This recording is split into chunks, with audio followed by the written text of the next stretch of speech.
ನಮಸ್ಕಾರ. ನಿನ್ನೆ ಶಹಾಪುರ ಪೊಲೀಸ್ ಠಾಣೆಯಲ್ಲಿ ಒಂದು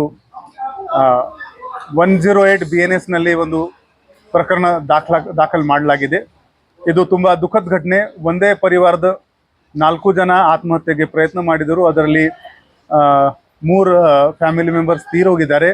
ಇನ್ನೊಬ್ಬರು ಫ್ಯಾಮಿಲಿ ಮೆಂಬರ್ ಅವರದು ಪ್ರಕೃತಿ ಸ್ವಲ್ಪ ಚಿಂತಾಜನಕಿದೆ. ಈ ವಿಚಾರ ಏನಿದೆ ಅಂದರೆ, ಸಂತೋಷ್ ಕುರ್ಡೇಕರ್ ಇವರು ಚಿನ್ನದ ಆಭರಣಗಳು ಅವರ ಮನೆಯಿಂದನೇ ಮಾಡ್ತಾ ಇದ್ರು. ಅವರು ಅದರ ಜೊತೆಗೆ ಚಿನ್ನದ ಬಿಸಿ ಕೂಡ ಮಾಡ್ತಾ ಇದ್ರು. ಆ ಬಿಸಿದ ಕೆಲಸದಲ್ಲಿ ಅವರಿಗೆ ವ್ಯವಹಾರದಲ್ಲಿ ನುಕ್ಸಾನ ಆಗಿದೆ.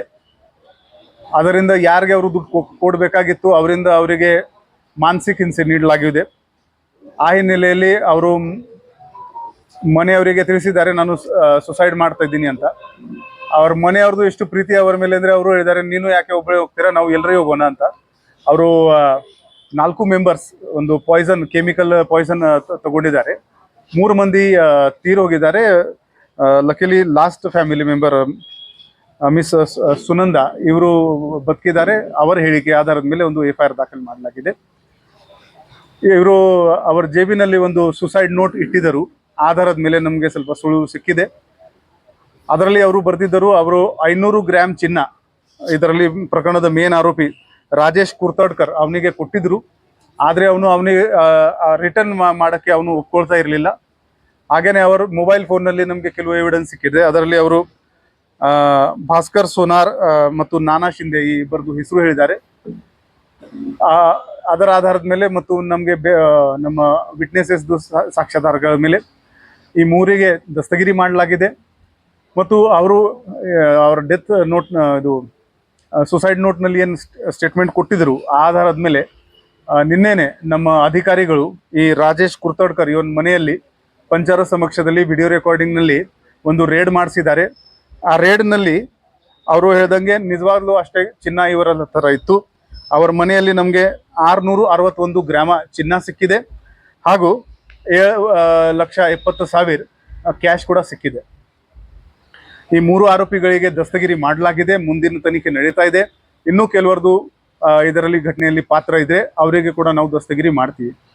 ಈ ಕೇಸಿನ ಹಿನ್ನೆಲೆಯಲ್ಲಿ ಒಂದು ಮಾತನ್ನು ನಮ್ಮ ಸಾರ್ವಜನಿಕರಿಗೆ ಹೇಳೋಕ್ಕೆ ನಾವು ಇಷ್ಟ ಬಯಸ್ತೀವಿ. ಅವರ ಸುಸೈಡ್ ನೋಟ್ನಲ್ಲಿ ಒಂದು ಲೈನ್, ಇನ್ನೊಂದು ನೋಟ್ ಅವರ ಮೊಬೈಲ್ನಲ್ಲಿ ಏನು ಸಿಕ್ಕಿದೆ ಅದರಲ್ಲಿ ಒಂದು ಲೈನ್ ಬರೆದಿದ್ರು ಅವರು, ಯಾರ ಮೇಲೆ ಸಾಲ ಇದೆ ಅವರಿಗೆ ಇಷ್ಟು ಚಿತ್ರಹಿಂಸೆ ಯಾರು ಕೊಡಬಾರ್ದು ಅಂತ. ಈ ನಗರದಲ್ಲಿ ಸುಮಾರು 5 ಲೋನ್ ಶಾರ್ಕ್ಸ್ಗಳು ಇದ್ದಾರೆ ಅಂತ ನಮಗೆ ಜನರಿಂದ ಗೊತ್ತಾಗ್ತಾ ಇದೆ. ಹಣಕಾಸಿನ ವ್ಯವಹಾರನಲ್ಲಿ ಜೀವದ ಬೆದರಿಕೆ ಹಾಕೋದು, ಅವರಿಗೆ ಅವಮಾನ ಮಾಡೋದು, ಇದು ಯಾವುದೇ ರೀತಿಯಲ್ಲಿ ಲಾಫುಲ್ ಆಕ್ಟಿವಿಟಿ ಇಲ್ಲ. ಇನ್ನು ಮುಂದೆ ಯಾರು ರಿಜಿಸ್ಟರ್ಡ್ ಫೈನಾನ್ಸ್ ಇನ್ಸ್ಟಿಟ್ಯೂಷನ್ ಇಲ್ಲ, ಅವರು ದುಡ್ಡು ಕೊಟ್ಟಿದ ಮೇಲೆ ಈ ದುಡ್ಡು ಯಾರು ತಗೊಂಡಿದ್ದಾರೆ, ಸಾಲ ಯಾರು ತಗೊಂಡಿದ್ದಾರೆ ಅವರಿಗೆ ಚಿತ್ರಹಿಂಸೆ ತಗೊಂಡಿದ ಮೇಲೆ ನಾವು ಖಂಡಿತವಾಗಿ ಅವರ ಮೇಲೆ ಕಾನೂನು ರೀತ್ಯ ಕ್ರಮ ತಗೊಳ್ತೀವಿ. ಮತ್ತು ಜನಸಾಮಾನ್ಯರಿಗೆ ನಮ್ಮದು ಕೋರಿಕೆ ಇದೆ, ದಯವಿಟ್ಟು ನೀವು ಸಾಲ ತಗೊಳ್ಳುವಾಗ ರಿಜಿಸ್ಟರ್ಡ್ ಎಂಟಿಟೀಸ್ ಇಂದ ಮಾತ್ರ ನೀವು ಸಾಲ ತಗೊಳ್ಳಿ. ಆ ಪಟ್ಟಿ ನಾನು DC ಸಾಹೇಬರಿಗೆ ಕೇಳಿದ್ದೀನಿ.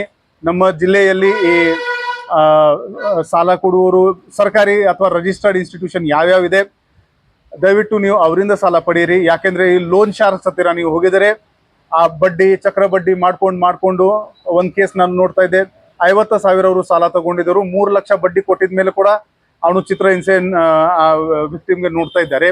ಈ ಪ್ರಕರಣಗಳು ನಮ್ಮ ಗಮನಕ್ಕೆ ಬಂದಿದ್ರೆ ನಾವು ಖಂಡಿತವಾಗಿ ಕಾನೂನು ರೀತ್ಯ ಕ್ರಮ ತಗೋತೀವಿ. ಧನ್ಯವಾದಗಳು. ಒಂದು ಅವರ ಜೇಬಿನಲ್ಲಿ ಸಿಕ್ಕಿದೆ, ಇನ್ನೊಂದು ಪೇಪರ್ ಅವರ ಮೊಬೈಲ್ನಲ್ಲಿ ಒಂದು ಕಾಪಿ ಸಿಕ್ಕಿದೆ. ನಮಗೆ ಮೊಬೈಲ್ ಅನಾಲಿಸಿಸ್ ಮಾಡಿದಾಗ ಅದರಲ್ಲಿ ಇಬ್ಬರ ಹೆಸರುದು ನಮಗೆ ಸಿಕ್ಕಿದೆ.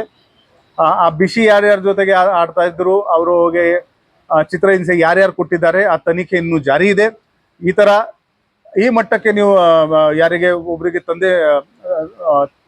ಕಿರುಕುಳ ನೀಡಿದರೆ, ಅವಮಾನ ಮಾಡಿದರೆ, ಅವರು ಪಾಪ ಪ್ರಾಣನೇ ಬಿಟ್ಬಿಟ್ಟಿದ್ದಾರೆ ಅಂತ ಯಾವುದೇ ಕಾರಣಕ್ಕೂ ಅದನ್ನು ಸಹಿಸಲಾಗುವುದಿಲ್ಲ. ಅವರು ಎಲ್ಲರ ಮೇಲೆ ನಾವು ಕಾನೂನು ರೀತಿಯ ಕ್ರಮ ತಗೋತೀವಿ. ಧನ್ಯವಾದಗಳು.